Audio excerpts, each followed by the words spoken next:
We give glory to God. We give glory to God. Thank you, Jesus. We give glory. He's live. He's alive. We give glory to God. Alive. We give glory to God. Thank you, Jesus. We give glory to God. Thank you, Jesus. We give glory to God. Thank you, Jesus. Olúwa ìwọ lọ́pẹ́ yẹ. Thank God. Thank God. Thank God. Olúwa o ṣé. Olúwa o ṣé. Congratulations, my brother. Congratulations. Congratulations.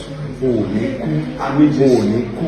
Eléyìí tó ṣẹlẹ̀ yìí, Ọlọ́run á jẹ́ kí ibi tó wà níwájú gbogbo ibi tó kù lọ́dún tó fẹ́ lò láyé ó máa rí kọjá ẹ̀, ó máa rí kọjá ẹ̀, ògo ẹ̀ á pọ̀ sí i, ọlẹ́ á pọ̀ sí i, ìràwọ̀ á pọ̀ sí i, o ò ní wọ̀ ọ̀kùn, ògo ẹ̀ ò ní wọ̀ ọ̀kùn, o ò ní kú lójijì, o ò ní kú lójijì.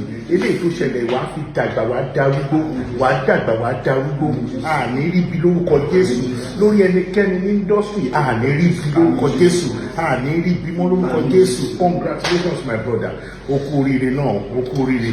I just have to do this fún àwọn èèyàn wa láti mọ̀ wípé a dúpẹ́ ní ọwọ́ Ọlọ́run, láti máa dúpẹ́ lọ́wọ́ Ọlọ́run, òun ni mo ṣe náà gbọ́dọ̀ ṣe lé bẹ́ẹ̀. Congratulations my